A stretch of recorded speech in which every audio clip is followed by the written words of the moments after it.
Good afternoon, everybody. Thank you very much for joining our RailFreight webinar from all around the world. My name is Cheng Fan, and I'm very pleased to introduce you with today another RailFreight webinar. We'll talk a lot about the volume between China and Russia today. I'm the journalist from RailFreight.cn, and today I will co-hosting this event with my colleague, who is also a journalist from RailFreight.com, Nikos. Welcome. Hello, Changfan, and thank you for having me here today. I'm very glad to be in the studio with you. Yeah, I think today is definitely a very interesting topic for us to discuss about the China-Europe Express, its relationship with the China-Russian Express this year.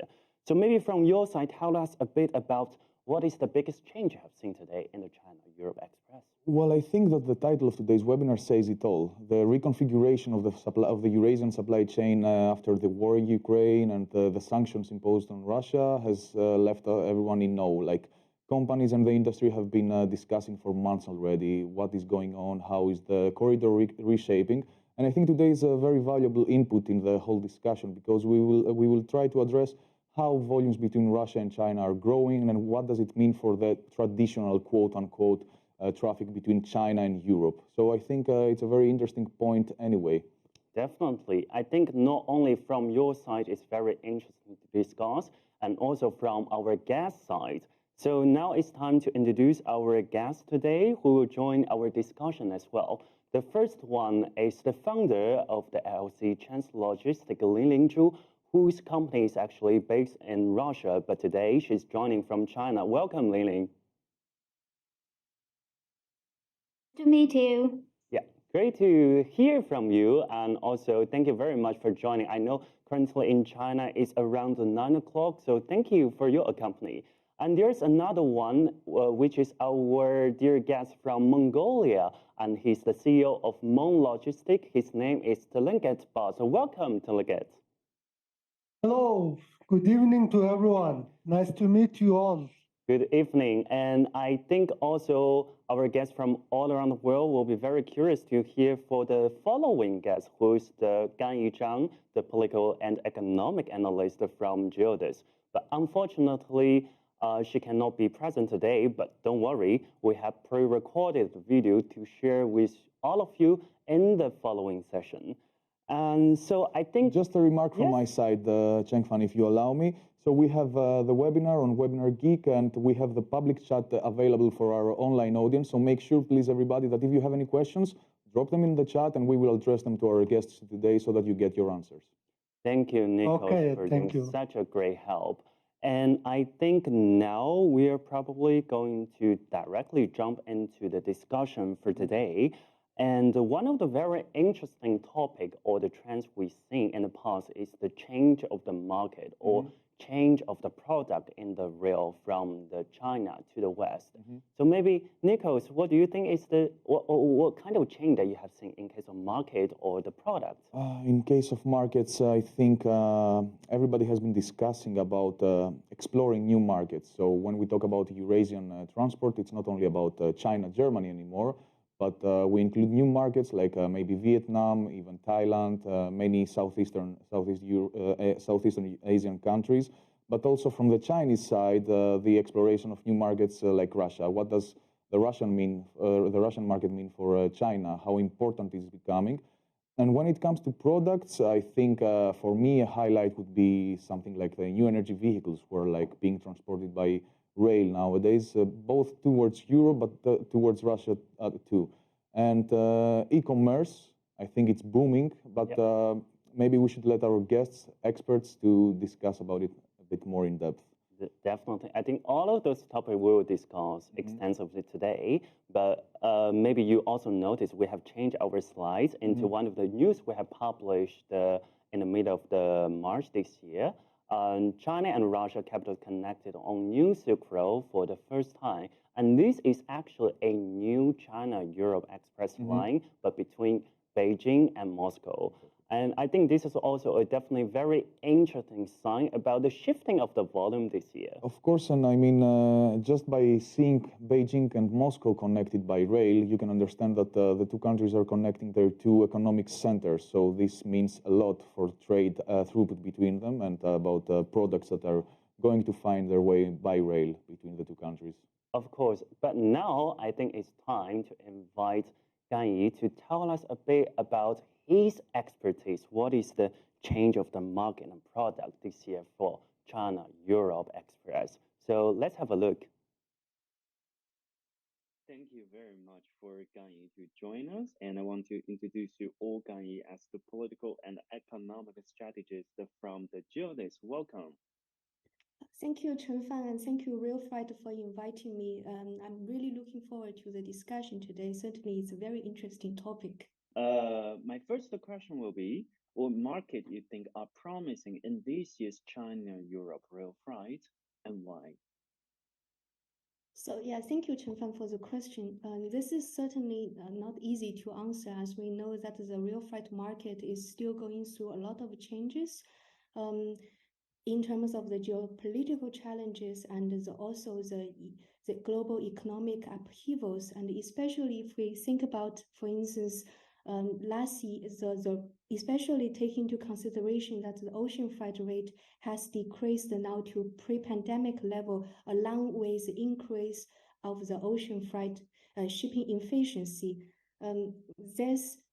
And because of this kind of circumstances, we saw kind of a synchronized change in terms of the dropped ocean freight rate, along with dropped rail freight volume in the fourth quarter of 2022. However, despite of this kind of challenging situations and uncertainties, I think perhaps we can reframe this question in terms of what kind of which market is more resilient and which aspect of the rail freight market is more resilient in terms of the changes. So for instance, in the westbound, I think one route we saw kind of this resilience is from China to Liège, Belgium, which shows a positive year-on-year growth last year. This is against the overall declining trend last year.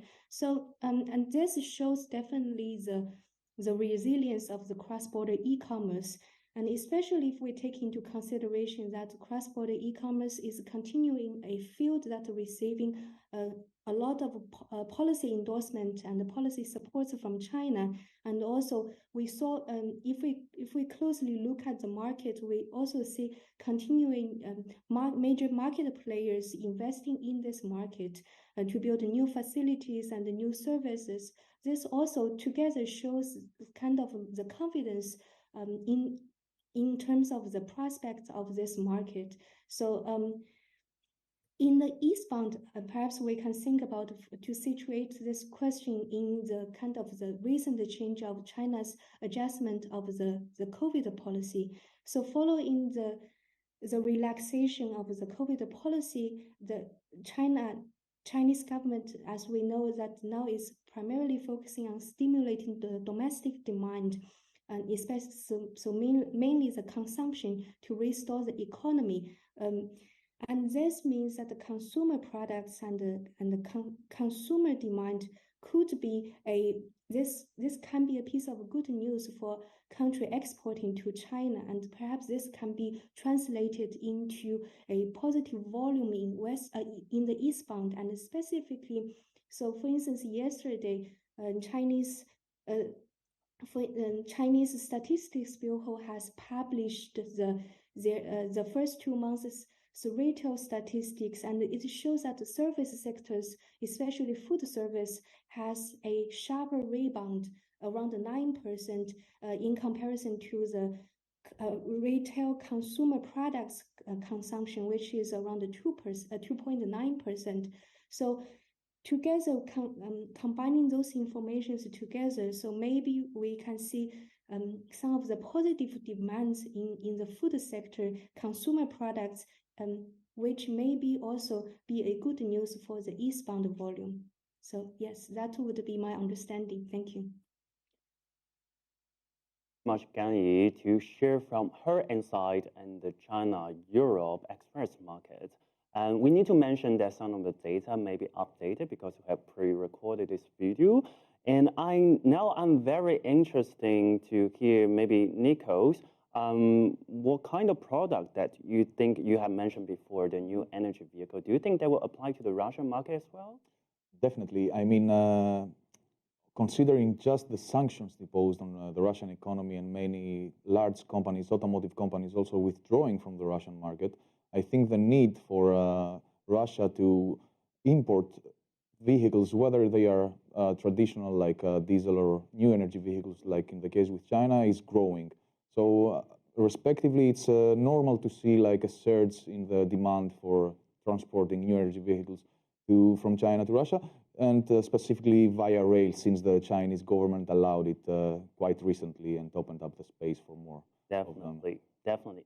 And now I think it's very interesting to hear all of this market and demand trend from our operators' side, because they're actually the one who's actually see how the supply chain is going. First of all, I want to ask the Tlingit one question about what kind of demand from your operation business side you think are popular now in China-Russian routes? Hello again to everyone. Yeah. So, well, since there is big change in the market demand. Actually, the Russia market, that's the we can see now the westbound volume is increased to Russia, but eastbound from China side to Russia is decreased. So then that's the we have some difficulties, shortage of the Russian wagons in Mongolia to transload westbound containers. So regarding the commodities, as other colleagues they have mentioned, most of the commodities going to Russia, like consumer goods and the spare parts, and also the vehicles. That's the condition now. Really, now at the border of Mongolia, just cross from China to Mongolia now is heavily congested. It still is continuing the congestion now. Yeah. Was the congestion noticed before, or is it something new because of the increased demand? And is, like, for instance, the fact that new energy vehicles are on rails contributing to this congestion? Well, I think that's the congestion we had also before, but before the congestion, like 2-3 years ago, we had congestion on the eastbound direction due to the limited infrastructure facilities, both in Mongolia and China. The rate of infrastructure, it is limited, especially from China side. Earlier, they could accept only 3-4 block trains per day, can accept eastbound.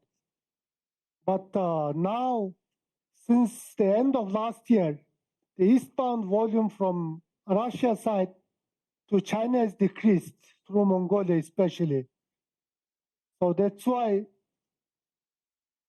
we have been starting to face the westbound wagon shortage since November of last year. So that is one of the reasons that the imbalance of the westbound and eastbound. But of course, there is also the trade volume is increased. But due to the limited facilities, Mongolia side is accepting only about 120 block trains from China side to Russia or Europe. That's almost a fixed volume. But it can reach up to the 130, but no more, maybe. Definitely. I think congestion is going to be a big topic we're going to discuss today. And maybe it will also be helpful to hear from Liling's side, from her business in Russia. We'll talk about the congestion later, but the first question for Liling is that what kind of product you think now are very popular in this China and Russia routes? Okay. Actually, I have some different opinions with you guys because I see my own eyes. I'm doing the transportation. I'm doing the block train from China to Russia and from Russia to China. I know what are the goods indeed they transported. The first of all, actually, from China to Russia, the most of the goods is vehicle, but not new energy vehicle. I told you some of my experience because I live in Moscow, and in the last year, I can say I saw on the street the new energy vehicle. I can count with my fingers. They don't use new energy vehicle, but they use a traditional vehicle. And from this year, actually from the last year, Chinese company transport a lot of traditional vehicle from China to Russia, and as well as the accessories, and except this, also white goods. That's the main goods from China to Russia. And from Russia to China is very interesting because different from all before years.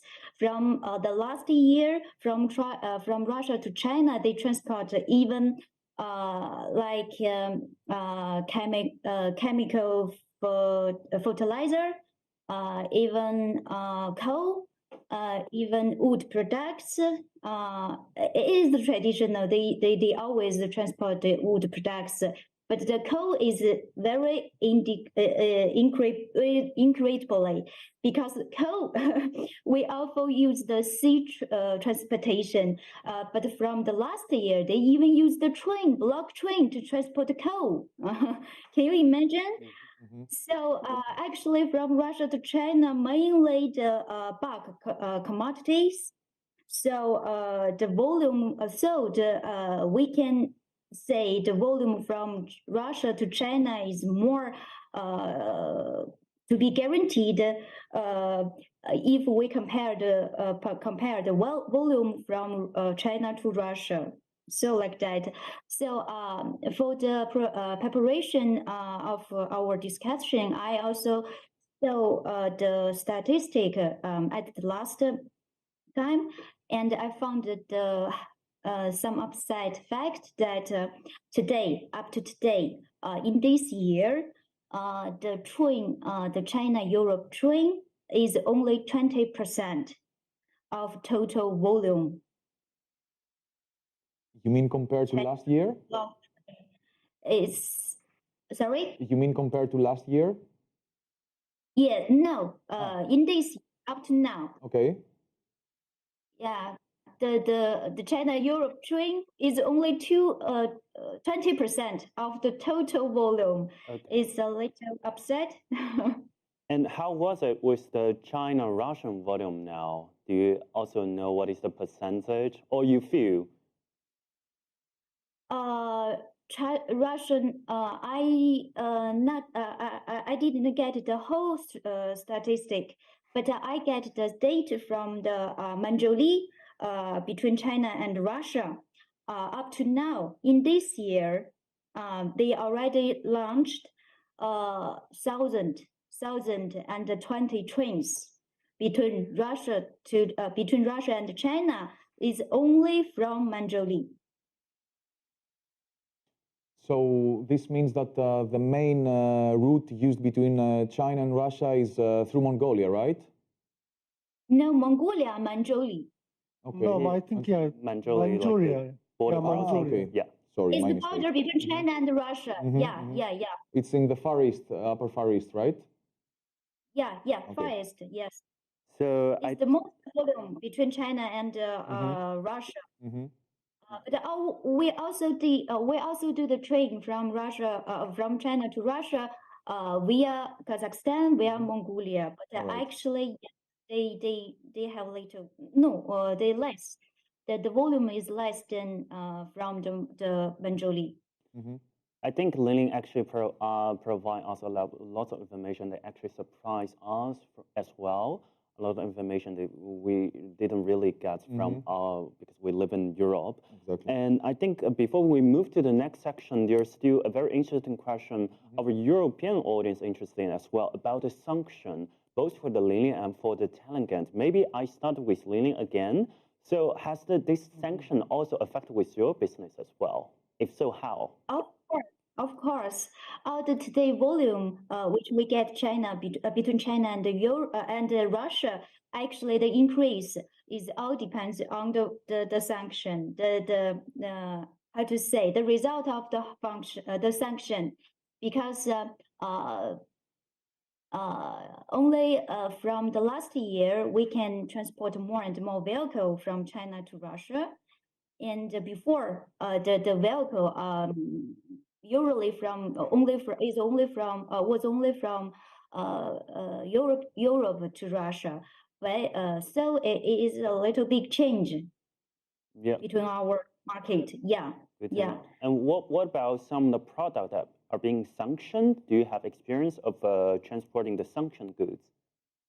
Actually, the sanctioned goods, except the vehicle, they are very difficult to transport it because all the sanctioned goods we have get the permission from the manufacturer. Then we can transport from China to Russia, but we not get all the permission from manufacturers, so we cannot transport. It's only the vehicle. Why vehicle? Because the vehicle is made in China. The Chinese manufacturer can transport this vehicle free to Russia. So yeah, except the vehicle, also white goods, refrigerator, television, like this. All the goods are made in China. We can transport. Okay. But the brand is not Chinese brand, or the goods are not made in China. It is very difficult to transport from China to Russia. Yeah, and what about selling goods? Like, did you have any experience of transporting the sanctioned goods? Well, to be honest, yeah, we don't have that experience of sanctioned goods through Mongolia, but there is big change because of the sanctions, of course, especially for the portion of the shipment. In the past, we had through Mongolia from China side to Europe, EU countries, and to Russia. Now, almost 90% of the transit block trains are destinated to Russia. But in the past, we had a lot of transit block trains going through Mongolia, through Russia to Europe, actually to Madashevich, then further to Europe. But now, not stopped 100% that transit trains to EU countries to Madashevich. But still some trains are going, but very significant decrease. Okay. But in opposite, the Russia volume is, the order is really increased from China side, especially if we have the order from China partners. Yeah. Thank you very much for all the explanation. Nico, do you have anything you want to say? Yes, we have a question from our audience. Maybe Lin could comment on that. So Stefan Osenkop asks, he mentions basically the recent Russian-Chinese economic agreement that was signed basically 2 days ago, and whether there are any expectations in terms of trade for companies, whether you are expecting some differences or changes in terms of trade. Lin, maybe you could help us with this question? Okay, sorry. Could you please repeat again? Yes, of course. Stefan Osenkop from our online audience mentioned the recent new economic agreement between Russia and China that was signed a couple of days ago. And he asks whether you have any expectations in terms of trade through this agreement. In the trade industry, because actually we more how to say, today we more focus on the cooperation is not in the business, but in the other side. So actually for the business side is actually not much, how to say, it's not remarkable changes. It's not going to make a big difference, let's say. Quite symbolic. All right, thank you very much, Lin. And I think maybe it's also time for us to jump into the next chapter. We talked about a lot of the related to the sanction, the volume chain. It seems like this is going to be a new normal. And I also asked about Gan Yi, what does she think is going to be the new normal this year for the China-Europe Express? Maybe we can have a look. I have a second question for you. Maybe you can also describe about the new normal in this year we are going to face in case of the China-Europe Express market.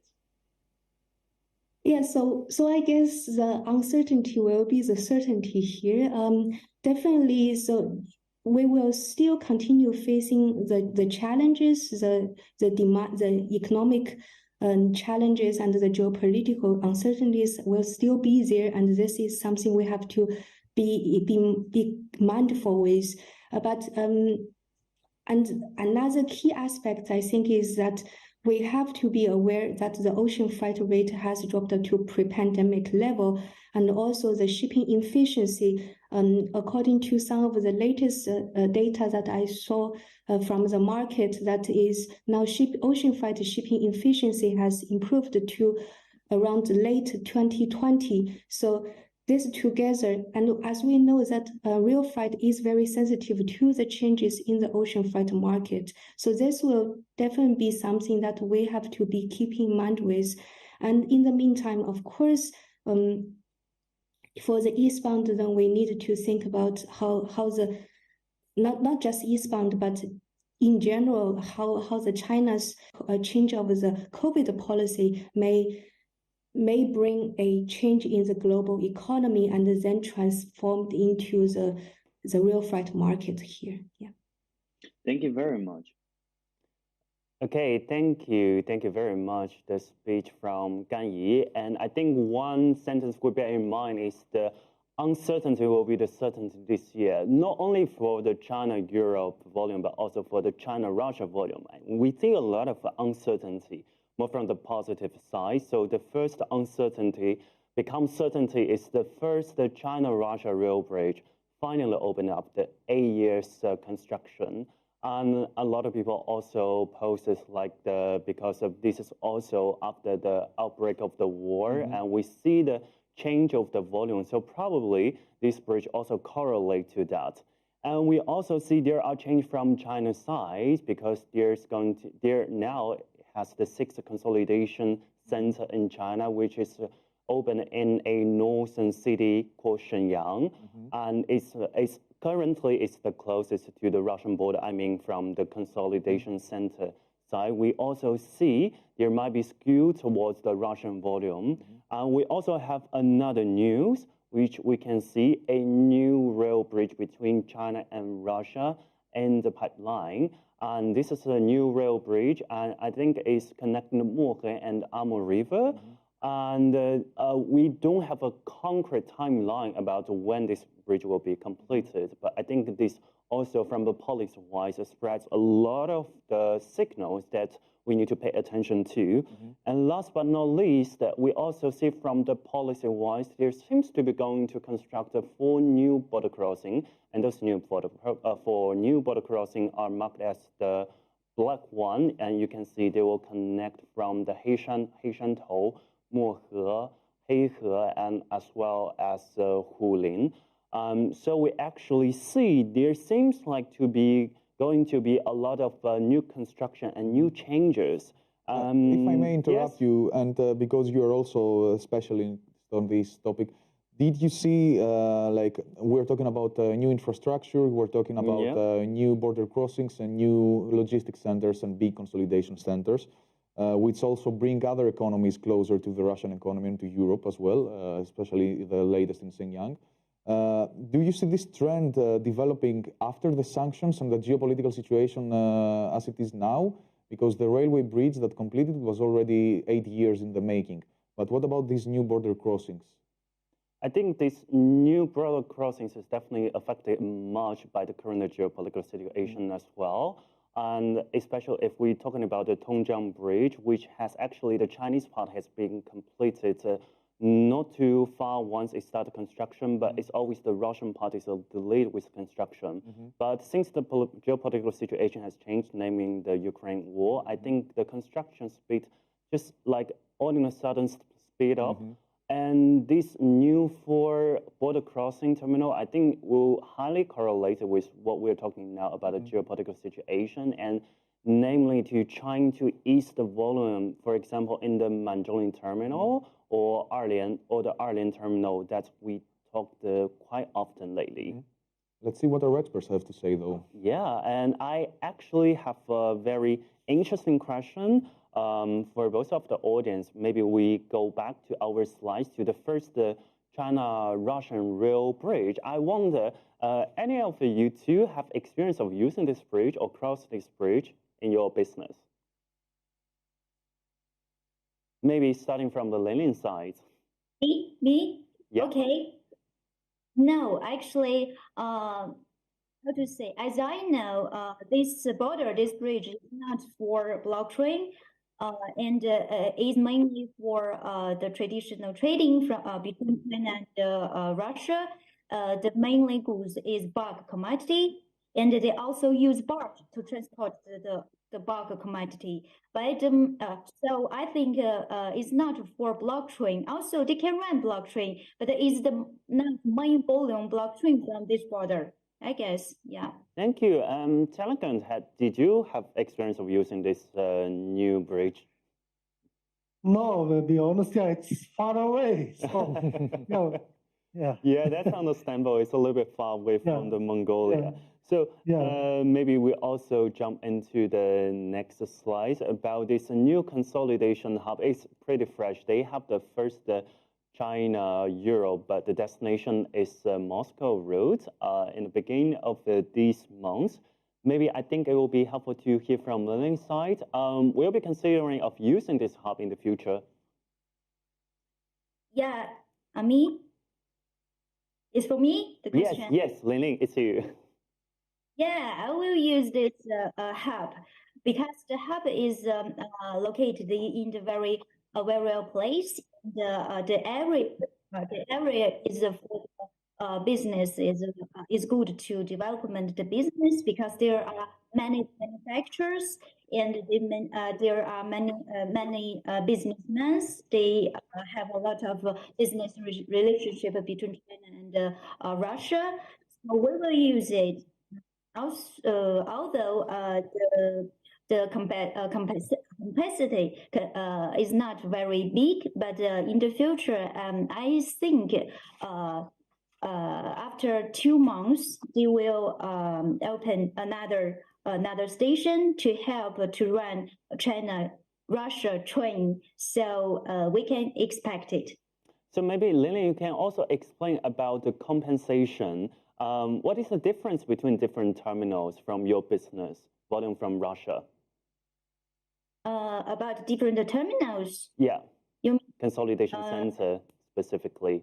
This consolidation center from different from other consolidation center, or I want to ask like the differences in different consolidation center, their compensation for your business.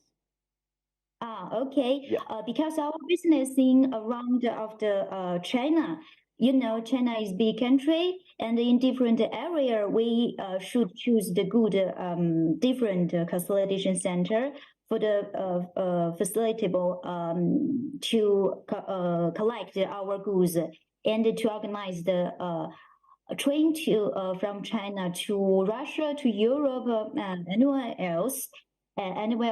So this consolidation center is first of all is new.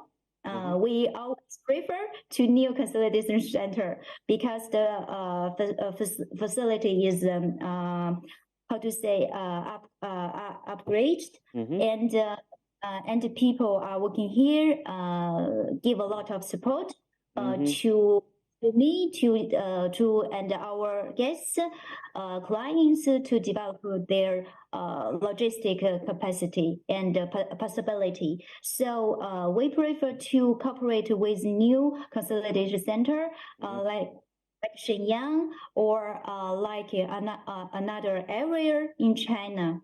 Okay, thank you very much. So now I want to ask the Telegent again about this new consolidation center, and will you be considering of using this in the future? Well, we are in Mongolia, so we serve just the shipments coming from our partners in China or either in Russia. So then we just serve transit service through Mongolia. So we got a lot of news about these new consultation centers in China or in Russia, but be honest, we don't have that much information now. Yeah. That's also quite understandable because we are mostly assisting with the transit from Mongolia to Russia or to China, vice versa. And I think now maybe I can jump into the next slide.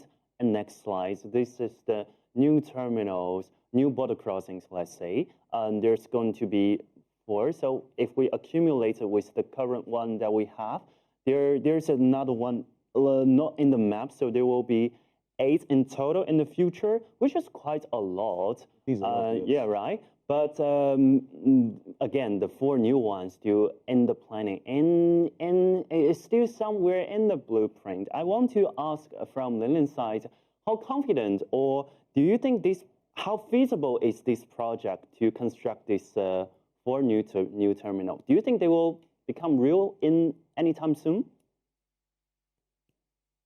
Yeah, I think it will come soon because trading between China and Russia is they need these terminals and the facilities to guarantee our train or our logistics can be smoothly to run. So I'm sure they will come up soon.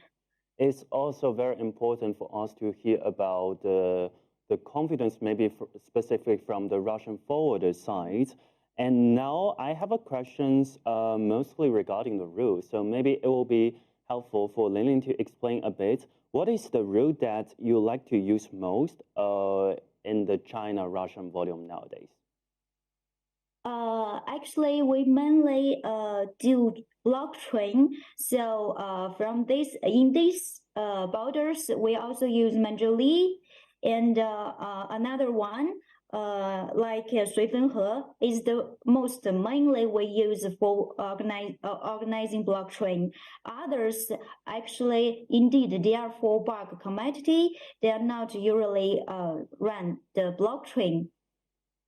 Definitely. I have a question from the audience that Yes, I don't want to leave it behind. Let it go. Let it go, exactly. Stay here. So Arik is asking whether you saw an increase in liquid chemical products moving in tank cars between Russia and China, and whether there are any infrastructure limitations that prevent liquid chemical products from being moved between the 2 countries. Yes, it's definitely because as I know, Russia and China, they have big companies. They already have extend the transportation capacity for different goods, for chemical goods, for coal, for another goods for specially guarantee for specially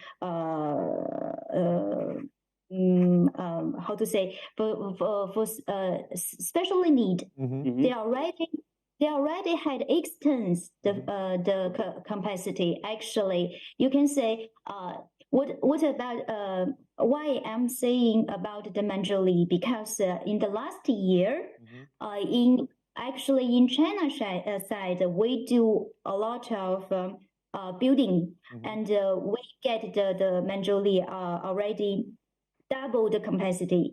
And at the same time, Russian side also did their work and they did double capacity of the side the border crossing.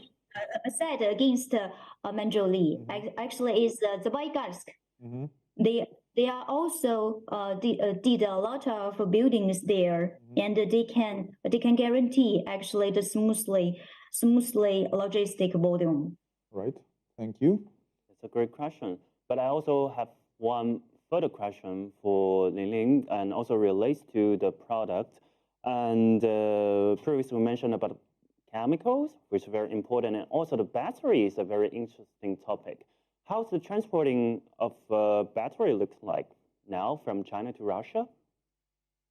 Okay, this topic is familiar to me because I got the application from my clients to transport battery, but I try to use the railway transportation for the battery from China to Russia, but the railway refused the goods because they think they think they consider the goods is dangerous good. So we changed the solution. We use truck transportation from China to Russia for battery. At now, maybe I think sometimes the railway can receive our goods of battery, and we also can get the China Russian block train for battery from China to Russia. So the status concerning dangerous goods is the same as it was in the past. Nothing changes along the China-Europe Express. Yeah, yeah, because the demands of the transportation of battery is increasing. Yeah, and the volume is bigger and bigger. And I know the railway is working about the possibility to transport the battery, and this if we get the certification, and the certification can prove that our goods is not so dangerous, and it can be take on the railway, and the railway will receive our battery goods.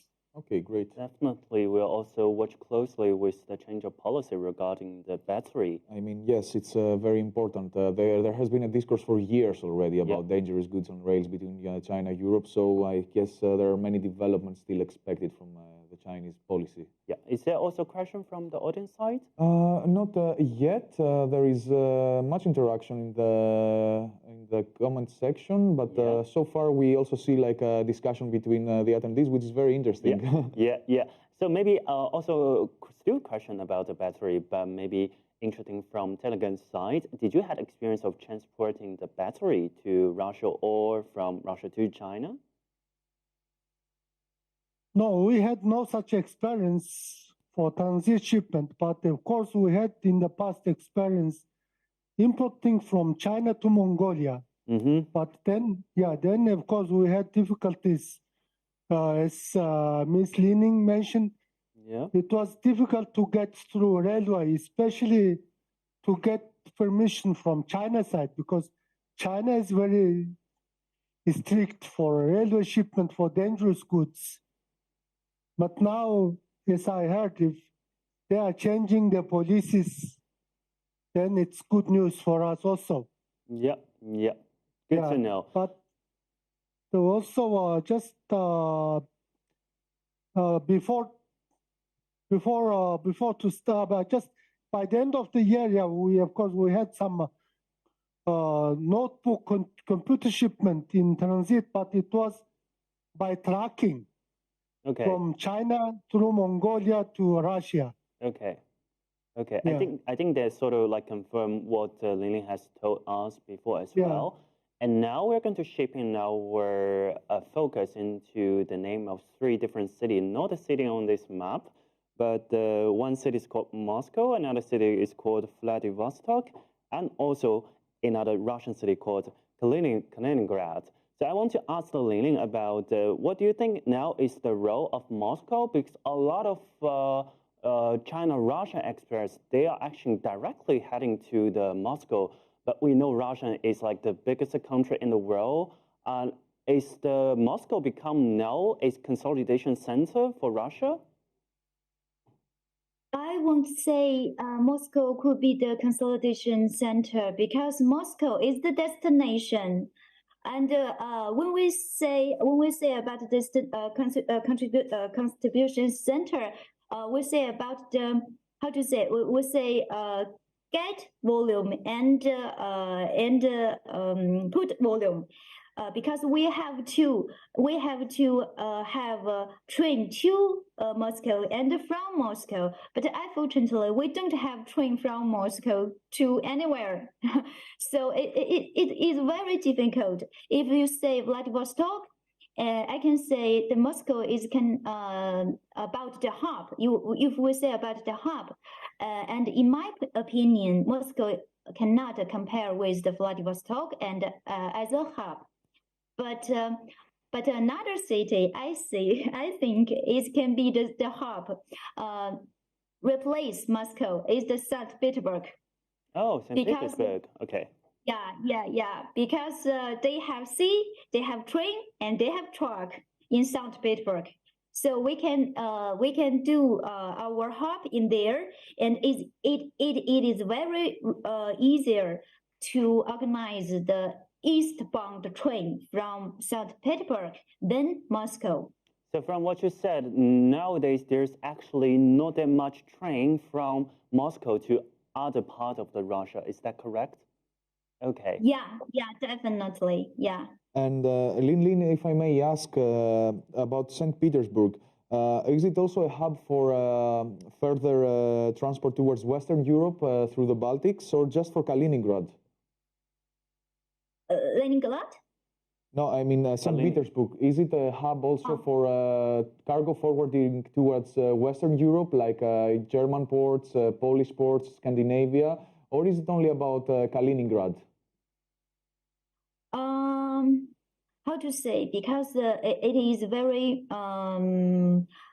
very perfect place actually for St. Petersburg than Kaliningrad. Kaliningrad is a little bit far from Russia, the main Russia actually, and a lot of goods we should dispatch to actually indeed to Moscow, because the main demand in Moscow. Yeah, and from Moscow to St. Petersburg is only 800 kilometers. Okay. So it is very easier to do dispatch. So I think if compare between Kaliningrad and St. Petersburg, I will choose St. Petersburg. Okay. Okay. And do you still use the Kaliningrad to transport the goods from China to Russia? Sorry, my question should actually be: do you use the Europe, for example, Malaswiki? Your train arrive in Malaswiki first, and then you transfer from Malaswiki to Russia. Yes, we had used the Kaliningrad to organize the train between China and Europe, but at that time, when Malaswiki is very busy to receive train, we have used the Kaliningrad, and then it is very not usually used. Yeah, but now people looking for the solution from Kaliningrad, as I know. So there is more demand. Because a lot of companies, Russian companies,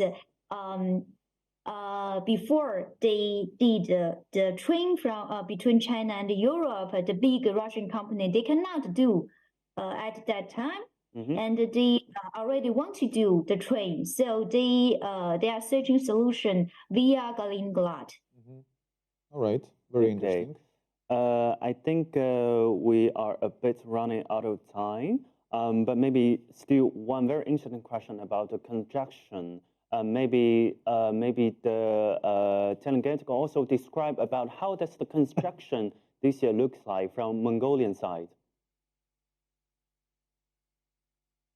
Congestion or construction? Yeah, sorry. Congestion.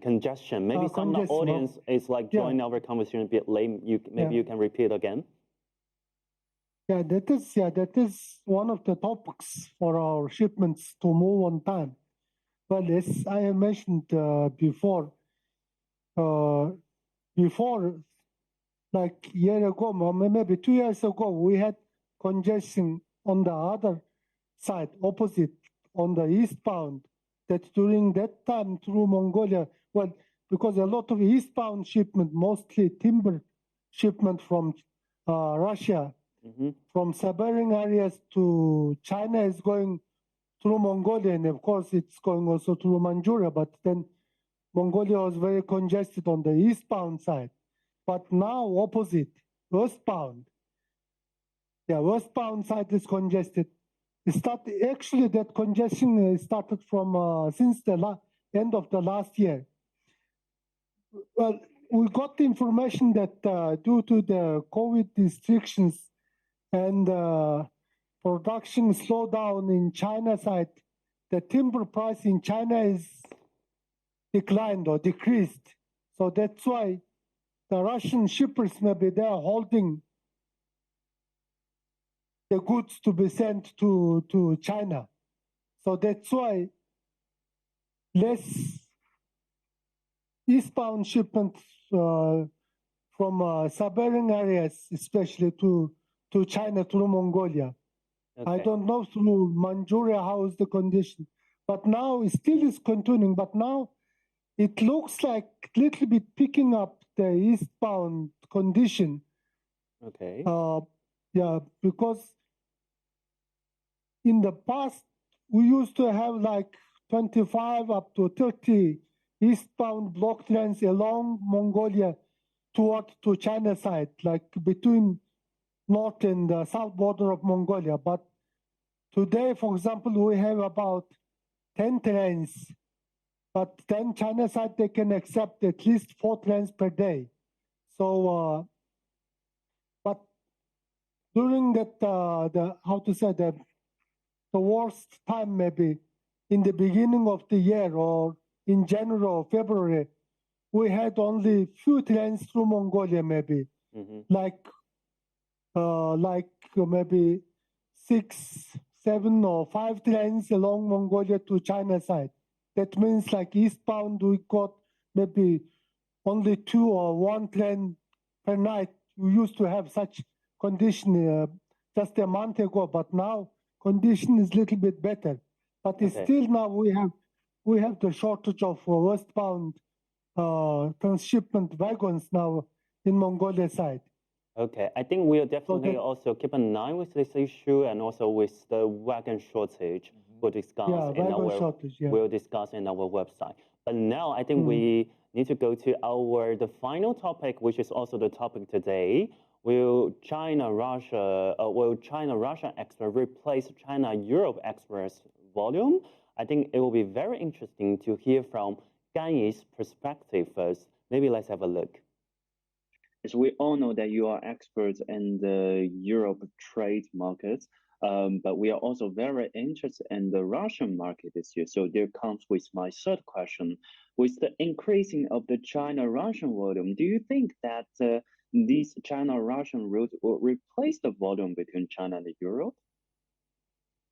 Well, I think so. Definitely, there is an increase in the China-Russia rail freight volume. This is in line with the increase of the trade volume between China and Russia. But I don't think this is a circumstance one should replace another. Rather, this would be a coexisting scenario. I mean, so even if in 2022 we saw a 34% of the traffic drop in the main Euro-Asian route between China and the EU, but the rail freight volume was still higher than 2019 That being said, it was still higher than the pre-pandemic level. And also, if we think about another example would be if we think about the eastbound shipping volume. So if we is month by month. So eastbound is a bit different in comparison to westbound, where we saw more fluctuation in westbound. Eastbound, after the initial drop in terms of volume, there was very subtle signs of the volume picking up. But we do see that by the fourth quarter of 2022, there was some kind of volume picking up, especially from the automotive sector, which has always been one of the primary commodities contributing to the eastbound shipping. And this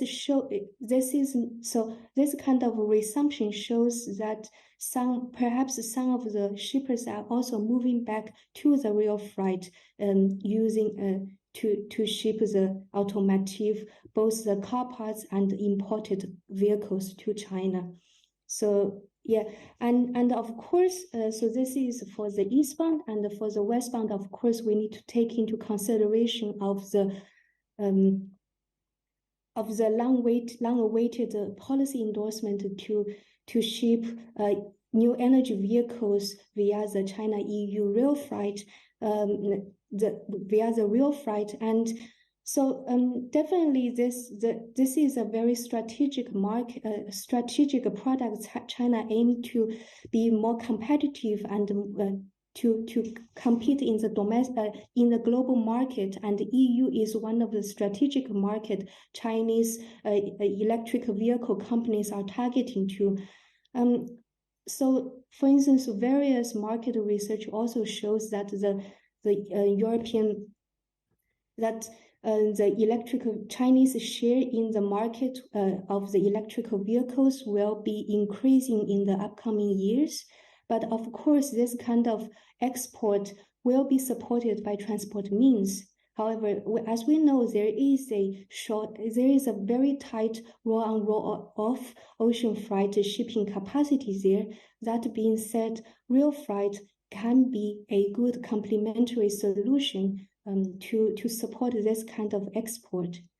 I mean, in the end, after all, we need to think that China and the EU EU is still China's second largest trade partner, and China is EU's largest partner in terms of EU's imports and third largest partner in terms of EU's export. So the volume will continue to be there. I think this new changes is also a great opportunities for the rail freight sector to kind of to tackle the products that kind of very suitable for rail freight, and it is competitive in terms of certain products and certain fields, and I think it's not just a challenge but also a great opportunities here. So that will be my answer here. Thank you. Okay, thank you very much. Thank you.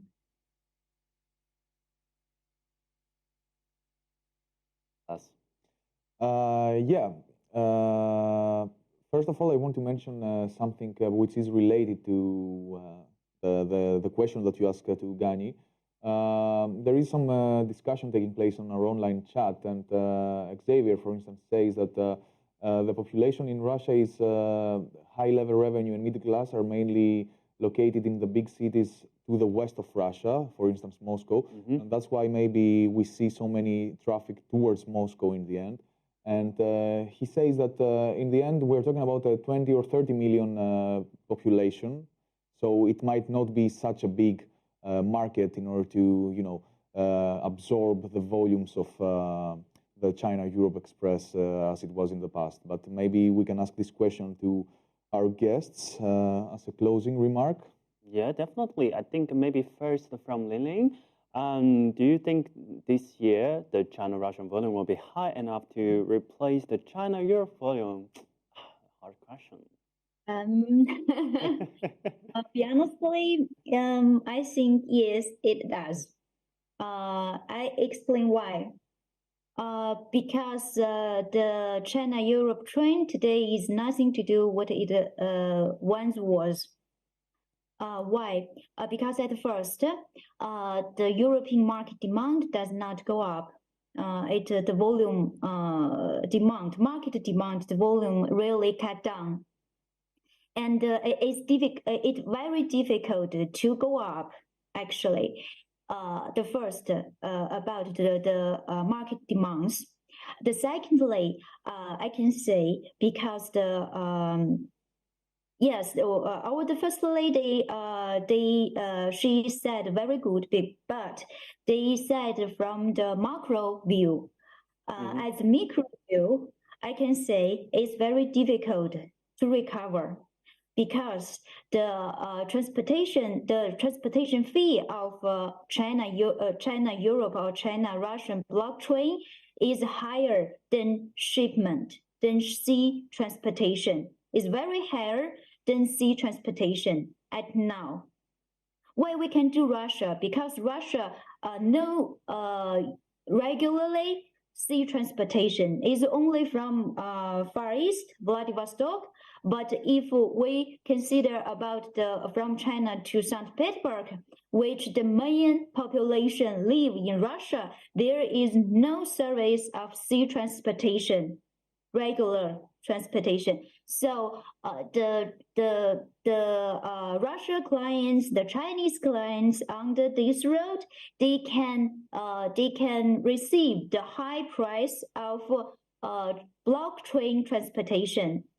But I know some dealers and some traders of vehicle. They export the vehicle from China to Europe. They prefer not use block train service because it's very expensive. It's double price almost than sea transportation. So from these two reasons, I think yes, the Russian block train will be replaced the Russian Europe block train. Thank you for your answer, Lining. I want to throw the question to Telegram directly. Do you agree with that? Yes, yeah, I do agree. Since, well, depending of the present conditions, so international circumstances, well, I mean because of the sanctions to Russia from the Western side, I think Russia is getting most of the consumer goods and other goods from China side. And even though there is, as Ms. Lini mentioned, some ocean shipment through Paris, through Vladivostok, but it's not enough. So that's why I think there is still high demand of railway shipment because of the increased volume to Russia. So